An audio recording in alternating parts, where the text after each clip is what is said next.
We're going to talk about the Euros, which is coming up in, of course, I think 50 days away, or maybe a little bit more or less. Nonetheless, France have taken action to try and increase their state of emergency to go through throughout the Euros and also from the Stade de France, which takes place shortly after. So this, of course, as a result, I think France went into a state of emergency after the November bombings and have since looked to prolong this to go through the competition, which is set to take place and start in June. So let's take a look at a video that explains these measures that are to be taken.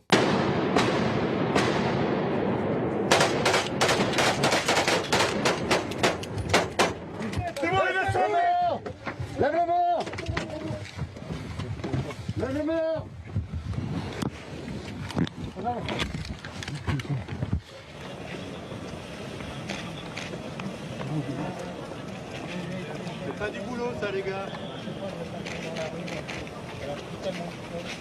Nous avons considéré avec le président de la République et le ministre de l'Intérieur qu'il fallait prolonger cet état d'urgence.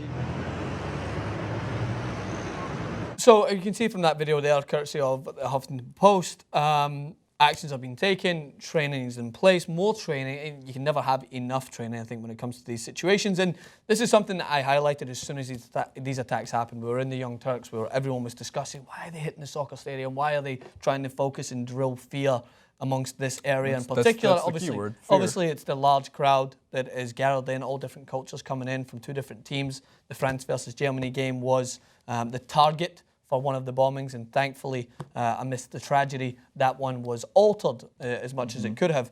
And that is why this terrorist organization group is trying to drill the fear into this specific sport, because I think they're fully aware of the mass crowd that is going to be coming to France in June, carrying right through, because football, that togetherness that it brings, that what it stands for as a culture, is a perfect target for a horrible organization like ISIS. And it is such a smart measure to do this. And I would up it as much more so. I don't know the logistics of upping your manpower or your training or your state of emergency, but take it to the furthest protocol, better safe than sorry. There's going to be a huge amount of audiences. And I would even give out, I don't know if they are planning on doing this, but I think you give out information leaflets, training organization, drills to be perhaps practiced before the games in terms of if there is an emergency for fans, so that they're well aware of their exits and everything that you can take to ensure your safety. Yeah, there's definitely the measures you can take. Leaflets, pamphlets. I'm not sure people are going to read them. Hopefully they do. I think they should. But I think the biggest thing you need to do is you got to enhance security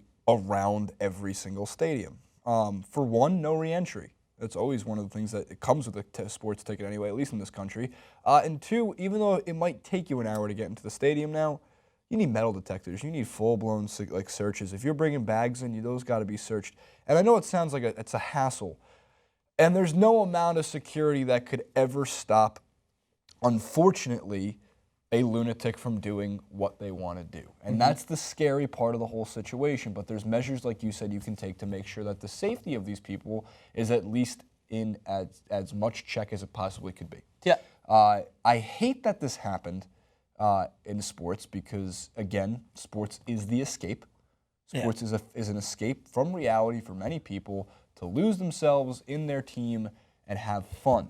Even though we take it seriously, too seriously sometimes, I hate that it came to this. Also, and again, to jog the memories, and it's not a graphic video, although I find it sometimes hard to watch. Francis mentioned the France versus Germany game in which the bombs went off, and it was a scary moment. And the scariest part about it, I'd say, before we throw to it, is people thought it was just part of a effect in the stadium. They didn't even know what was going on outside the building. Take a look here.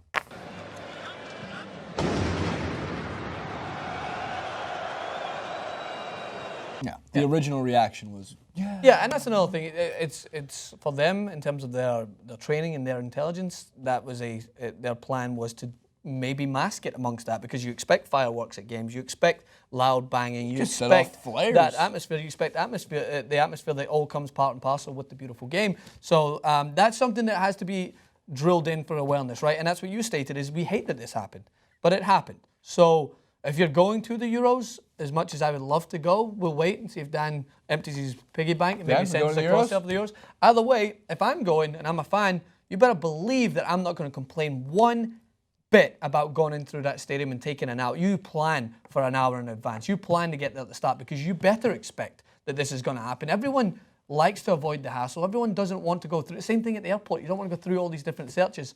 But there's a reason. There is a reason why this is happening. So that's why I never can complain when I'm in a line at the airport longer than I can imagine, because they're trying to ensure your safety. Same way at a football park. And if there is leaflets handed out, don't read them every day. You don't need to do that. But you better believe that you should be aware of your exits and you should be aware of what's going on, because we don't want to be scared. That's what they want. They want us to be scared. But instead, be prepared. That's what you should be. Be prepared to have the time of your life. Be prepared to watch your favourite team, hopefully go the distance if you are supporting a certain team. Understand that these things might happen, but still go out there and don't let it mask your fun, because that's the only advice that I think we hear throughout, is you don't want to be drawn into this fear-mongering, which is their immediate goal. You go in there, you have fun, but you're prepared to take the actions that are necessary.